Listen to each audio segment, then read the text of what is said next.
Good evening friends, स्वागत है आपका अपने यूट्यूब चैनल फिजिक्स डोमेन में। प्रीवियस लेक्चर में आपने डिस्प्लेसमेंट पढ़ा, डिस्टेंस पढ़ा, ठीक है। स्पीड देखा आपने, velocity and the types of speed, types of velocity, instantaneous velocity, average velocity.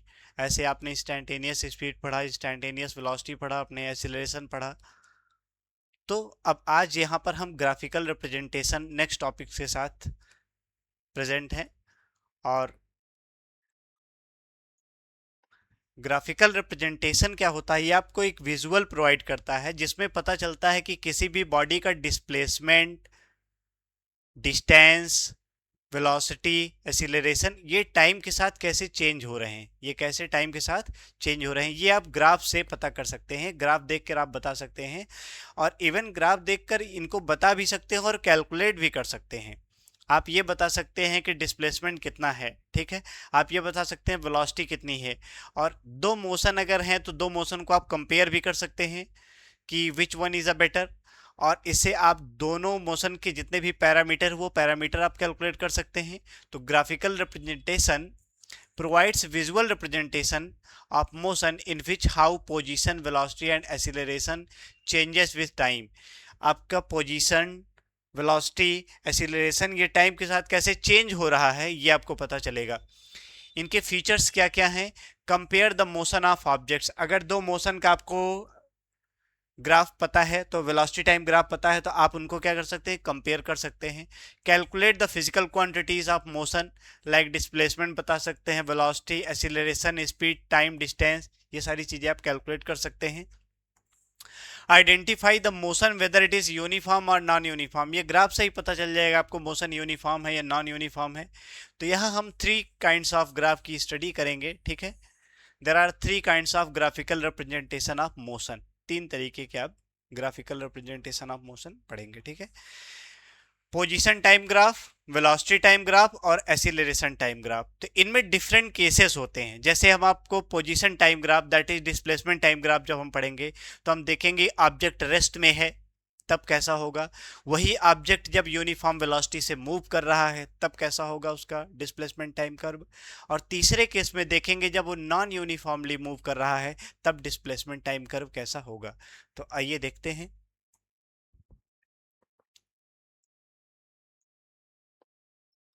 ये है आपका डिस्प्लेसमेंट टाइम ग्राफ। तो डिस्प्लेसमेंट टाइम ग्राफ में टाइम जो है वो इंडिपेंडेंट क्वांटिटी है, किसी पे डिपेंड नहीं करती वो, ठीक है। तो उसको हम एक्स एक्सिस पे ले रहे हैं और डिस्प्लेसमेंट को हम कहाँ ले रहे हैं? वाई एक्सिस पे ले रहे हैं। और यहाँ ये तीन केसेस हमें डिस्कस करने हैं।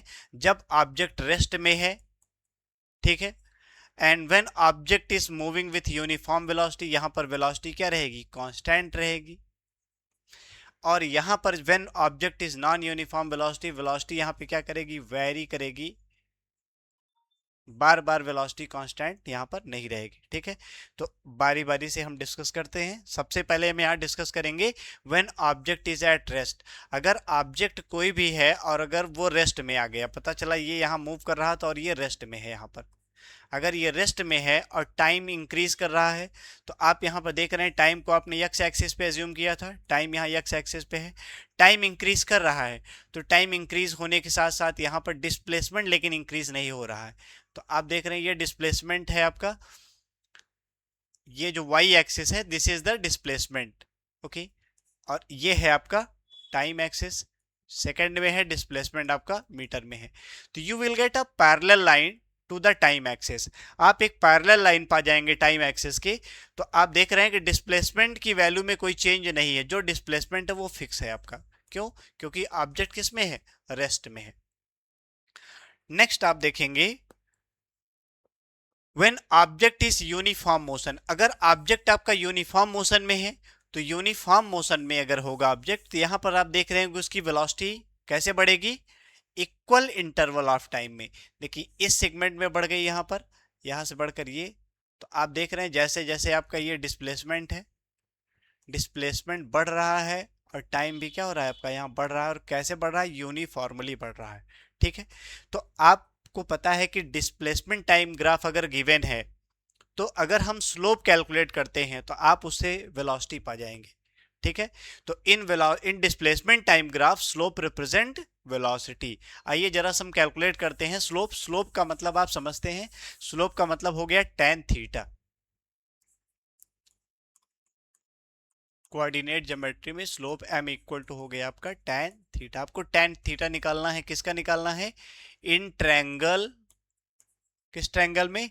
ए B C, in triangle A B C. तो slope m equal to tan theta and tan theta is equal to perpendicular upon base, that is A B upon B C, A B upon B C. और यहां से आप देखिए, आप A से एक perpendicular drop डालिए टाइम एक्सिस पर, और सी से एक परपेंडिकुलर टाइम एक्सिस पे, और फिर ये आपका अगर टाइम यहाँ t1 होगा तो यहाँ टाइम क्या होगा? t2। एंड फिर एक अनदर परपेंडिकुलर यहाँ डालिए, this is s1, and B से एक परपेंडिकुलर ड्रॉप करेंगे आप, दिस इज s2। तो when time was t1 displacement was s1, and when time was t2 displacement becomes s2। ठीक है, तो when time changes t1 to t2 displacement changes s2 to s1। ठीक है, and s2 minus s1 is equal to ab, s2 minus s1 is equal to ab। तो you can write in place of ab that is s2 minus s1, and you can write t2 minus t1, this length is a t2 minus t1, bc is equal to t2 minus t1 because ob आपका t2 है और oc आपका t1 है, then OB is a T2 and OC is a T1 and BC is a T2 minus T1, T2 minus T1। आप यहां से एक बार मैं इसको फिर यहां पे दिखा दे रहा हूं आपको। ठीक है, OB, दिस इज O, ठीक है, this length is a T2, okay, and this length is a T1, okay. Then this length BC is equal to T2 minus T1, and the same way this length is a S2, okay, and this length is a S1, then this length will be S2 minus S1, okay। तो अब यहां पे आप ये क्या है, ये delta S, this is delta S and this is delta T, change of displacement upon change in time. ये क्या है आपका? This is velocity. और आप कैलकुलेट क्या कर रहे थे? स्लोप। तो जो आप स्लोप कैलकुलेट कर रहे थे तो आप क्या मिला आपको? एक्सीलरेशन। इसका मतलब है ये क्लियर आपको इंफॉर्मेशन मिलती है in velocity, in displacement time graph slope represent velocity.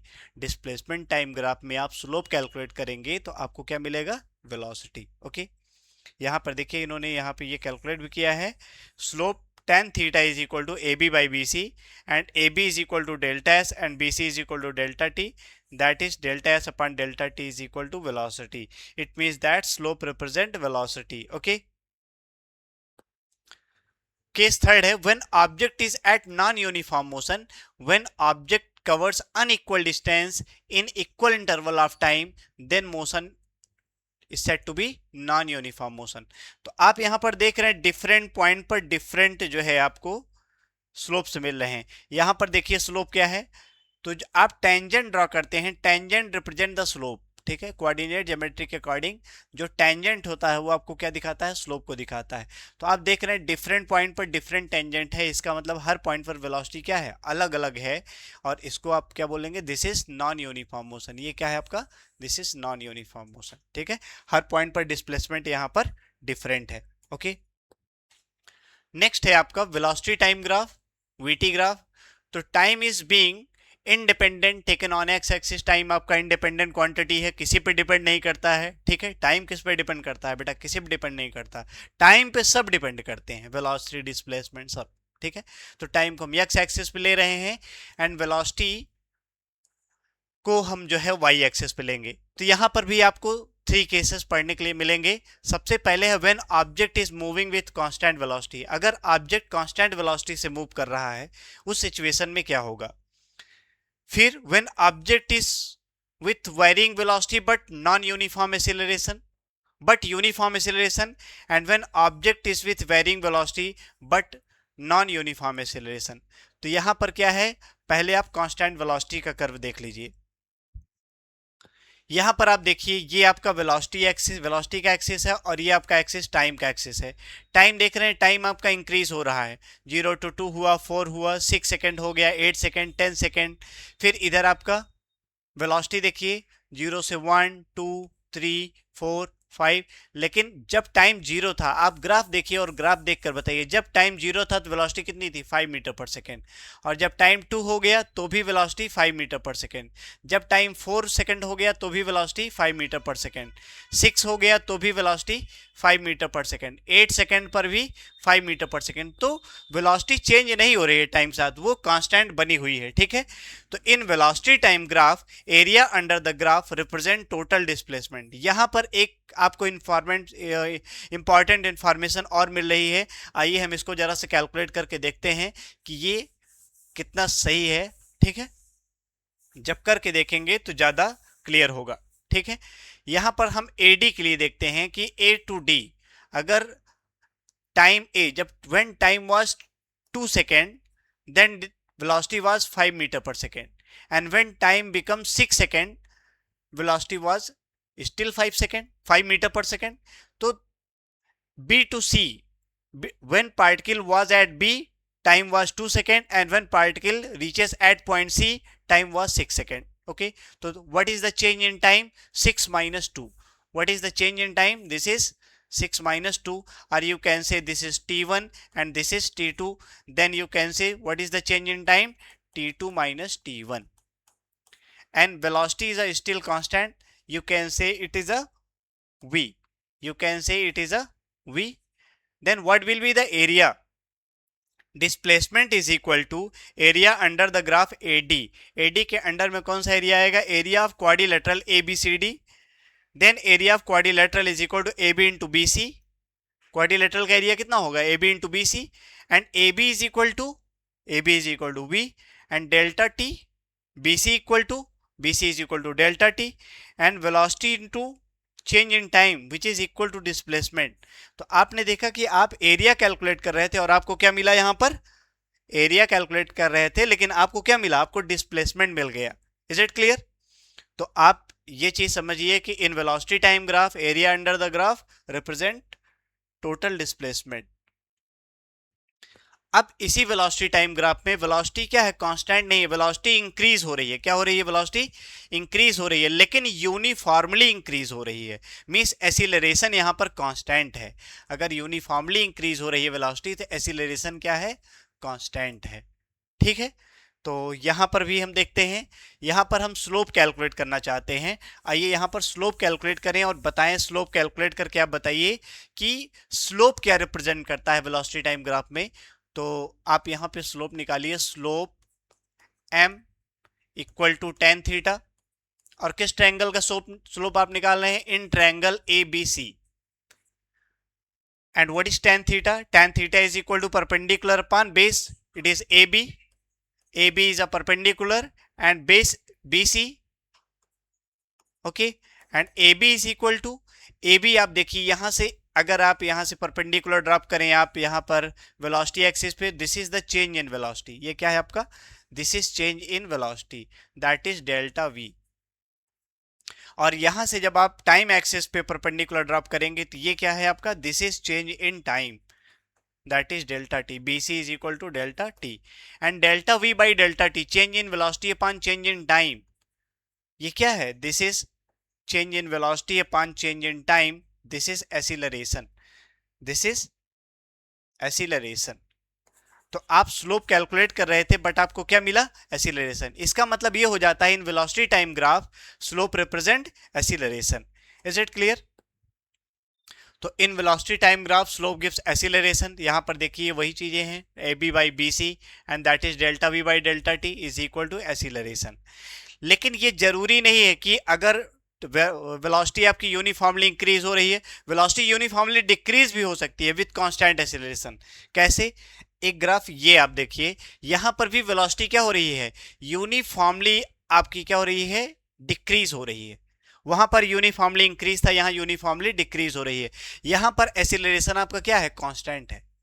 Acceleration is a constant, acceleration आपका कांस्टेंट है। तो slope m is equal to tan theta. यहां पर भी आप स्लोप निकाल लीजिए।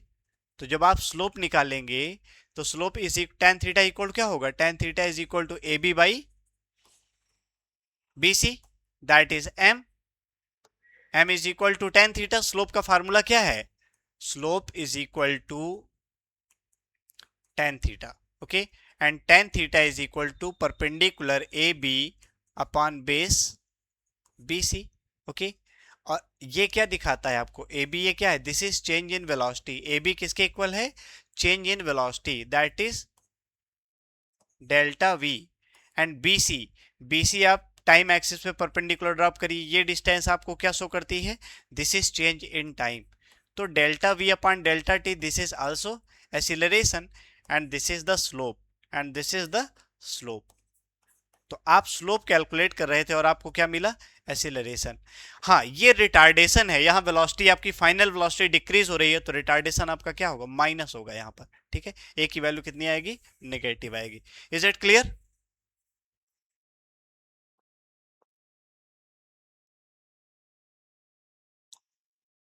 यहां पर आप देखिए slope tan theta is equal to A B by B C, that is delta V by delta T, that is v2 minus v1 and minus acceleration, this is the retardation, you can say this is the retardation, you can say deceleration, इसको आप deceleration भी बोल सकते हैं। अब इसके बाद इसमें ये लास्ट केस है, when object is with varying velocity but non uniform acceleration, when object is with varying velocity but non uniform acceleration. इसका मतलब है यहां पर ए कांस्टेंट नहीं है बेटा, ए क्या है, वेरिएबल है। ए क्या है, वेरिएबल है। और आप पढ़ चुके हैं इन velocity time graph slope represent, इन velocity time graph slope represent acceleration. आप यहां स्लोप देखिए, यहां पर ये टेंजेंट, तो कोऑर्डिनेट ज्योमेट्री के अकॉर्डिंग अगर आप किसी भी कर्व पर अगर आप स्लोप कैलकुलेट देखते हैं, आप टेंजेंट ड्रॉ करते हैं, तो टेंजेंट किसको रिप्रेजेंट करता है, स्लोप को। आप यहां पे टेंजेंट ड्रॉ करिए, यहां पे आप टेंजेंट ड्रॉ करिए, तो you will get a different tangent, you will get different tangent. It means that यहाँ एक्सीलरेशन अलग है, यहाँ एक्सीलरेशन अलग है, हर पॉइंट पर एक्सीलरेशन क्या आ रहा है आपका, this is 1 2 3 4 and this is 5। तो different points have a different acceleration, it means that this is the non-uniform acceleration, that is a non-uniform velocity, okay, variable acceleration, okay।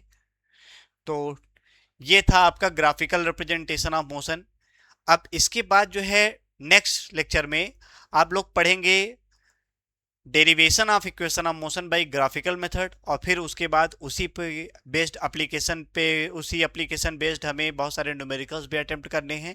तो अभी के लिए इतना ही, और कोई आपको सजेशन लगता है या कोई भी इम्पोर्टेंट आप सुझाव देना चाहते हैं तो वो आप कमेंट बॉक्स में दे सकते हैं, ये बता सकते हैं कि लेक्चर कैसा लगा आपको। Okay class, thank you.